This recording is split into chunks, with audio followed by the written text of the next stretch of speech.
Welcome to The Paradigm Shift, Conquering Fear and Aligning to the Awakening. I'm Mia Saenz, your host, and with me this segment is Lorraine Cohen. Welcome, Lorraine. Hi, Mia. Thank you for having me back. I'm excited to have you back. For those of you who didn't see the Self-Love Summit, I broke my rule of not having somebody within a year on because as you'll see, Lorraine is perfect. And this is also a subject in which she speaks about. So this is amazing. We're very fortunate to have her. So thank you, Lorraine, for joining us. Would you, for those of who didn't get to see the Self-Love Summit, would you like to share your story with us on how you got to where you are? People always ask me that question, Mia. It's a hard question to ask because it's been a long journey. And it, in many ways, has been a painful, terrifying, heartbreaking, exhilarating, life-affirming, freeing journey I have ever been on in my life that I highly recommend to anyone that to truly live is not a journey for the timid. It is definitely for those who want to really experience the bounty that life has to offer. And when you roll up your sleeves, because you can't be a spectator in life, you have to be part of the process. And for me, in many ways, I feel as if I've been on a journey all my life. And in the early 1980s, after my mother died, that was a period of extreme pain and so much questioning that catapulted me into a more conscious awakening. And it's really been about just following my heart along the way. I have no idea how I got from there to here, other than the fact that there's been so much grace throughout the entire experience. Many experiences in which I was on my knees just sobbing, so scared, so vulnerable, and yet at the same time feeling such a strong connection to my heart, as if it was whispering, go the distance, all is well. So it was a fascinating journey of experiencing both my humanity and my spirit coexisting at the same time, and knowing that I wasn't going crazy. That's the beautiful part, is when we can see them blending together, because that's the true us. I'm glad you said that. I love that. And so, yeah. I just want to say that I love when you were telling your journey before, and I just adore you. Okay, go ahead.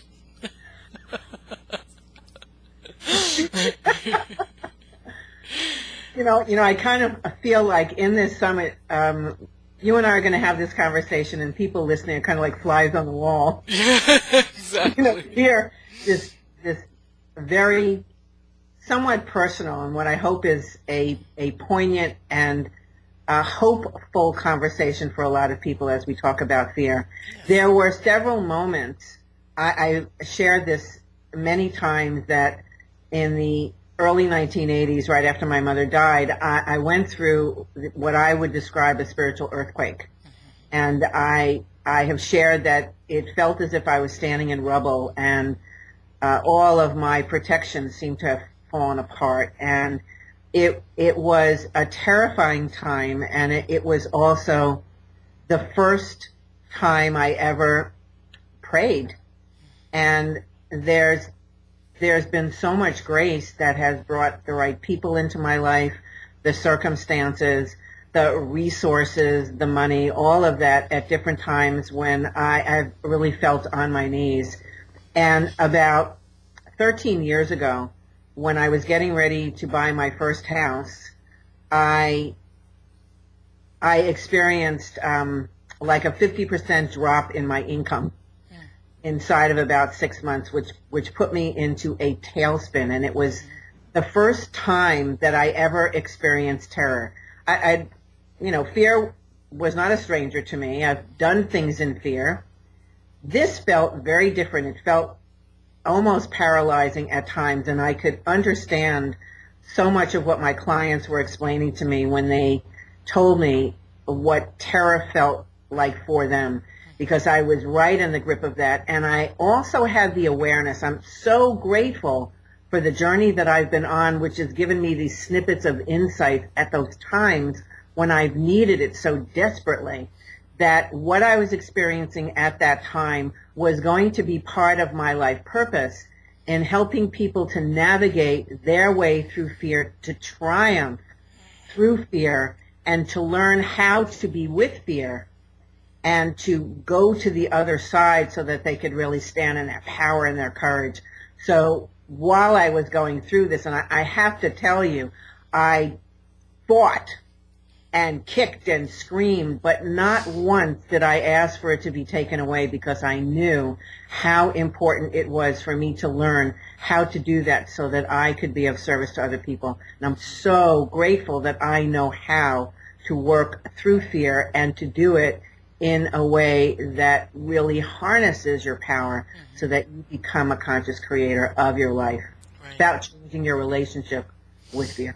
And the more we do that, the more we go through each step, the more that we embrace the glory that comes afterwards, the easier it becomes. We can look at fear as it approaches us, and granted, there are many levels why it comes. If we're already stressed out and it comes towards us almost like a tsunami, of course we're going to be taken over, but it's how fast we shift out of it, how fast we see the unreality of what's presented before us, because we know that if it's, say, money. This is incredibly interesting, because at this moment in time, exactly right now, my American Express stuff was taken. They're sending me a new one. Everything was closed. There was money. My account was messed with, and yet I had all these bills to pay, and each moment I needed, and I'm talking about each moment, including right this second, I had my nails done for this, because I have to have myself taken care of too. This is supply and manifestation, and not giving into fear. I had to pay my video guy for some work, and I said to somebody who owed me money, because I lend money to friends, and so I said, I really need X, Y, and Z. Do you have it? And they're like, absolutely, this time I do. And it works out, because the universe is smooth. And if we're not in fear of money and stuff, things work out so beautifully and so blessed. And I see Enya in the background. Okay, she can be there. We'll let her stay.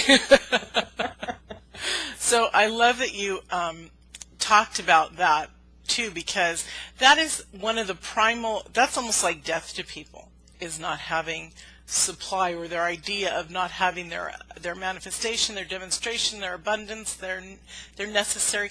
Everything that we need, necessary and beyond, is already there for us. I'm so grateful you brought that up. And as a result, I shared something incredibly personal, but it's amazing. In a few days, my stuff will be opened up again, as the banks told me, as they're investigating, and as I have to pay people right now, it's flowing in. It's brilliant. It really is brilliant. I woke up this morning with a couple $100, and I've got several more to pay the bills. So it's like, let's give more gratitude. I'm just very, very grateful. So what does, besides that aspect of money, what does fear look like to you? And I'm sure that you've already gone to the other side many, many times, but what are some other aspects of fear? Seems like somebody's knocking at the door. Fear takes a lot of different faces, and I'd like to stay on money for just a little bit longer, because it is such a trigger for people. Yes. And it represents so many things for people. In addition to being able to pay bills, we're bombarded by all of these messages every single day about how life is not safe, all the things that have now become even more unpredictable. So we look at money in many ways as a source of security. And I'm prompted to just kind of piggyback your story, because I think it's really, really important. About 2 years ago, I found myself with a lot of debt, which was incredibly embarrassing. And I didn't want a lot of people to know about it because of, what people might think, and I had so much shame associated with that. And I had been, what is the word I'm thinking of? I've been going into my IRAs and I've been going into my bank accounts, and I had been depleting them in order to save myself from having to go into default with anything, because I grew up in a home that, if you didn't have the money, you didn't pay for it. And, my parents, this is before credit cards. Right. There was a part of me that really felt that I had been irresponsible with money. And so there were all of these fears that were coming up. And I was having all sorts of arguments with who God means to me. And there was this insight that came through that suggested, as long as you continue to save yourself by doing all of these actions before my miracle can reach you, you will be afraid for the rest of your life. And I knew that was true. I knew. And I had to let balls drop, and I had to go into default, and I had to experience possibly going into bankruptcy and doing some things that I never thought that I would do. And my worst fears never came to pass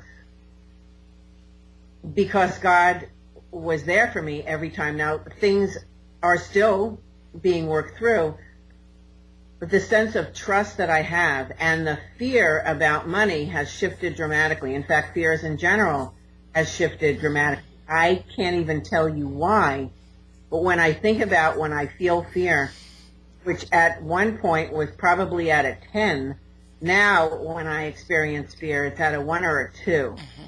It's extraordinary for me. Still an emotion that I feel. So now to answer your question, is being vulnerable in relationships. There's a lot of fear that people have about, I can't really be who I am, because if I am, then people are not going to love me. They're not going to want me. Relationships are so fragile that I don't dare speak my mind, because somebody is going to get upset and we're going to have a conflict. Or, one of the things that I played with a long time ago, which was just bizarre, was when I first started hanging my shingle out online, I spoke to a lot of experts about how I should position myself and how I should sound, and I would look on the page and I would think to myself, who is this person? This isn't, I would never talk like that. Right. But I gave my power away because I was afraid that if I really showed up and spoke from my heart, that it would turn people off. And I realized how divided I felt inside, and how out of harmony. And of course, you think my business was going well at the time? No. Right. Because the energy was so incongruent to who I am, how I showed up. And so I started bringing some things back, and I just decided not everybody's right for me. I'm not right for everybody. Exactly. And the people who are meant to work with me will find me, and that's as it should be. And so it's really changed a lot of the ways in which I show up, being willing to be vulnerable, which is so freeing to just say what is in your heart. And, that's how we really connect. It's not so much about how brilliant you are and what you say. It's the energy that people experience first, and they get your heart. And then what you say afterwards is really just a confirmation. I love that. You are very much a soul sister to me. We've had very many similar paths. I like it. It's wonderful. Yeah. So I also want to point out that fear shows up in so many ways. Once we conquer money or relationships, it'll show up in another way. So just realize as you guys go on and in your path of breaking through the fear, conquering the fear, that of course it's going to show up. But like Lorraine said, it may show up as a 1 or a 2 instead of a 10. Instead of it being the tsunami going, oh my God, here I go under. It'll be like, I see you trickling up, but I'm going to kick you away. So, actually, I wouldn't do that. I wouldn't kick. Oh, I think that you mentioned that before when we were talking about what we were going to talk about. Say welcome. You know, one of the, I'm going to say, mistakes that we have been programmed out of habit is that when feelings or thoughts come up that we don't like, that feel uncomfortable, that we have judged to be bad or wrong, our response is, how do I get rid of this, and what is the fastest way for me to do that? Please don't do that, because all you're really doing is looking for a technique to push it down someplace else that's going to pop up somewhere else. Because the only way that I have found consistently that you will really begin to master your fear and learn to be alchemical with it is to embrace it and to begin to change your relationship with fear by seeing how fear could be serving you.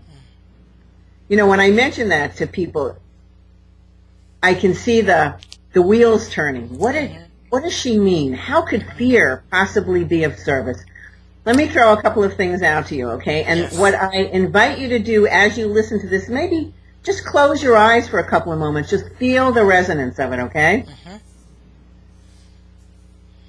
If you were totally fearless, you would not be able to recognize when you are in danger. You would not be able to recognize when you were in harm's way or to be alerted. Without fear, excuse me, let me say that again.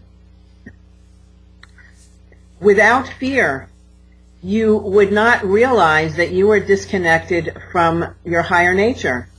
Fear is an indicator that you've gone off on your own, that you are aligning with your mind and your ego, and you've disconnected from your heart.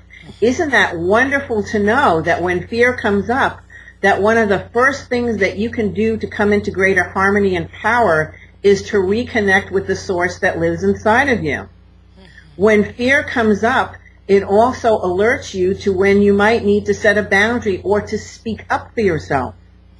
Fear also can be an indicator when there's a part of you, a very small part, is feeling frightened, and it needs some love and attention. So I invite you to just take a moment and just rest into some of those ideas. And oftentimes, when fear comes up and we start to form ideas in our mind, it's really an incomplete sentence, like, I'm afraid of this in this moment. I'm scared that this will happen at some point. So you've probably heard the phrase, don't believe everything you think. Fear will also tell you where you are. You're in the future. You're not in the present.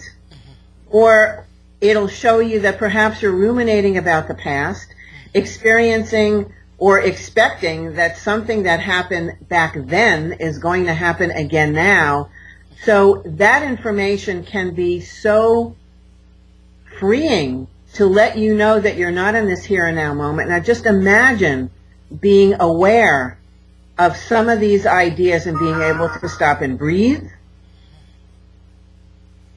reconnect with your heart, come back into the moment, and then when you're anchored in that presence, then the world, the situation, wherever you are, could look very different than when you're staying strictly in that space of reaction. And we make choices out of desperation, usually that end in some sort of regret because we're not in our power. And guess what part of you is leading you at that point? It's not your heart, it's your ego, which was never designed to be a counsel for you. It was never created to be your guide. It has other purposes that are very valuable. But in that moment, it is creating for you the worst case scenario. And how many times have you imagined the worst and it's actually happened? So we end up scaring ourselves and creating more and more suffering, when imagine if you would just stop, take a breath, rest into your heart, connect with that wise self inside of you, and maybe ask yourself the question, in this moment, am I okay? In this moment, do I have what I need? And step out of the imagining. The story, yes. The story. Thank Story you. tell is the story you live. Right. Thank you. You want to... There's one other thing, can I just add? Of course. A couple of years ago, when I was really going through that period that I was telling you that I was in and out of terror, I was on my knees, and this lasted quite a period of time because, as I said, I was struggling. And during this time, there was a PBS special, and Deepak Chopra was on, and he was talking about celebrating the unknown. And when I heard this, I thought to myself, are you out of your mind? And he was talking about a conversation that he had with his son around Christmas time, and he asked his son, what do you wish for in the coming year? And his son said, I wish for another year of uncertainty. And I thought, oh my God. I mean, because I was in such an in and out of a low place that I could not imagine seeing anything positive about that. And as I listened to him speak longer, what he said was, if everything stayed the same day in and day out, what kind of life would you have?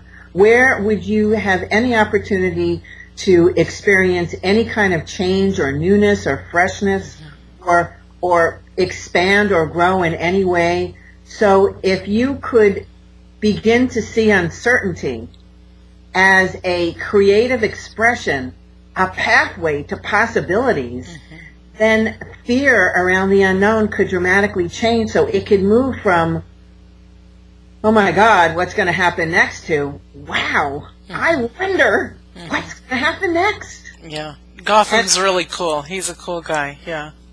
Changes the whole, again, your relationship with fear can expand into a next step, an opportunity of magic and miracles and possibilities that have not yet come into form. Yeah, I love that. Thank you. That's beautiful. So, Lorraine, would you please share with us your free gift? And then you have a wonderful little experiential for us to do. So, your free gift is a 90-minute call that is new to everyone. I'm very excited about that. It was just done August 20th. And it's called Awakening Your Courage, Living in the Spirit of Grace. Which is I'm beautiful. very excited. Thank you.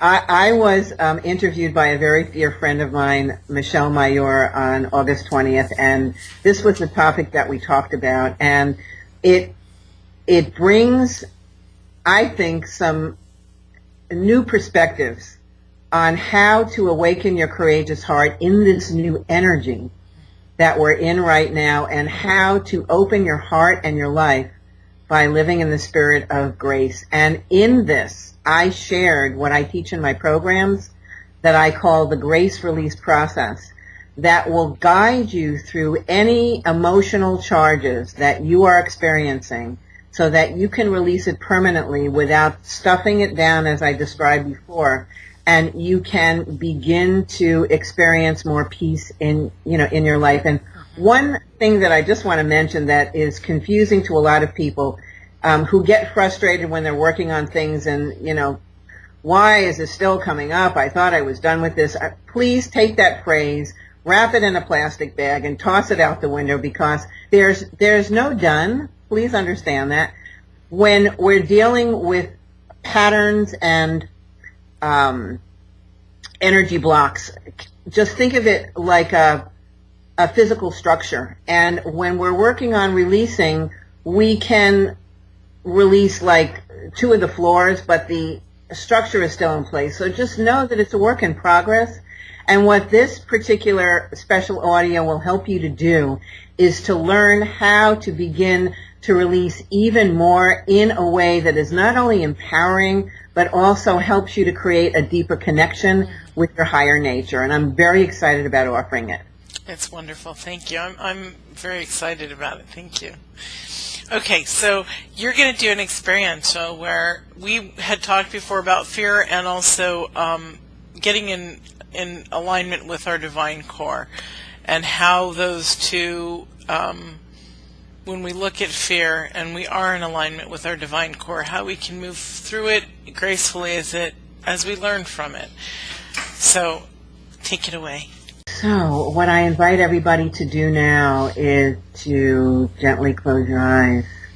I'm just hearing inside the direction that we're going to be going. And put your attention on your breath. Breathing in through your nose, out through your mouth. And do that for 3 cycles.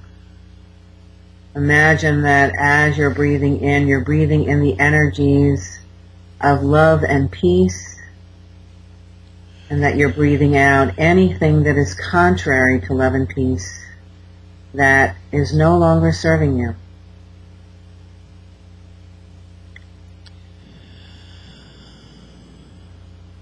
And as you breathe, feel your body beginning to soften, resting more deeply within yourself.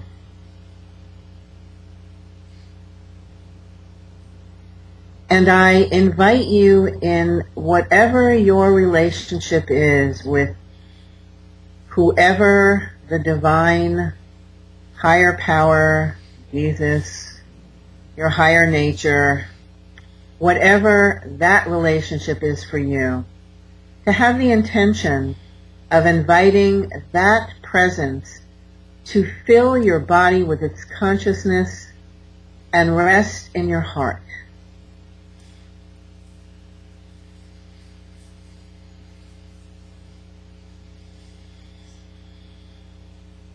And just breathe into that connection and relationship.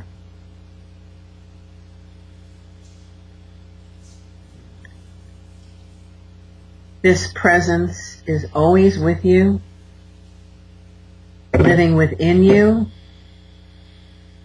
through you, and as you.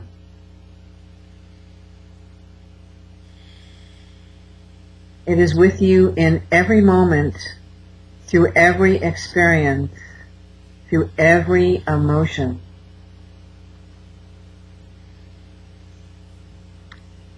Imagine in your mind, or see this in your mind's eye, however you do, that fear could take a physical presence, like a person.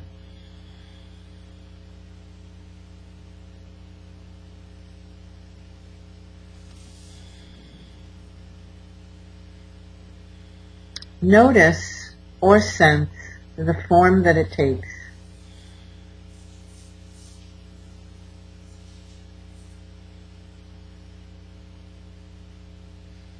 And with this connection with your divine inside, connecting with your nature of love and peace, imagine sending that energy into this form that has now appeared to you, sending the energies of love and peace.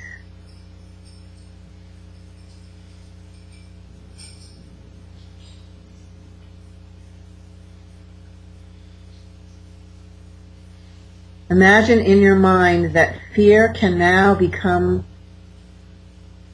a guide, a friend,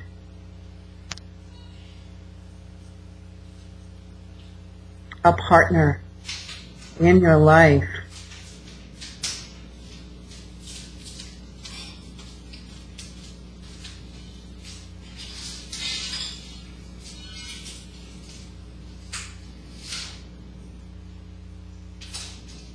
Notice in whatever way that you do, how the initial form of fear may have changed. What if fear could now become a companion in your life to give you the strength, the courage, and the power to live your destiny?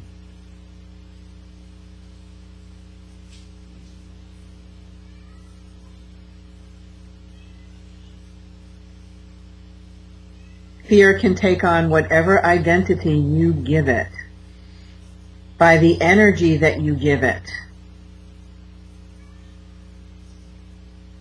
And in becoming a welcoming place inside,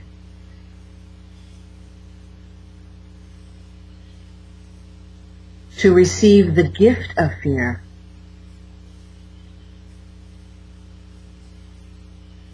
you can transcend any block, any obstacle, with more power than you may realize.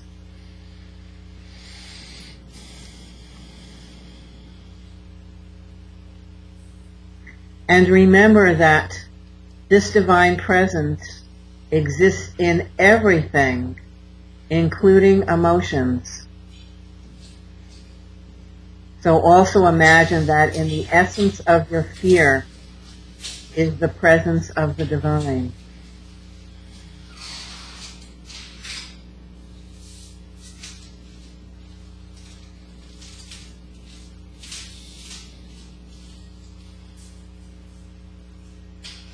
And now take a nice deep breath.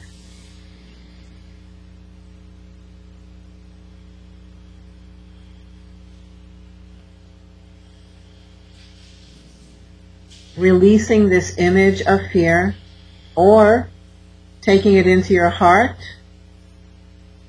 whichever feels right and perfect for you. Resting in the arms of this divine presence inside. Counting within yourself from 5 to 1, and at the count of 1, opening your eyes all the way back, fully alert, refreshed, present to your surroundings, sitting strong, and welcome back.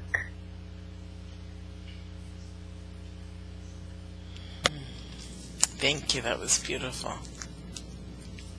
That was very beautiful. Thank you.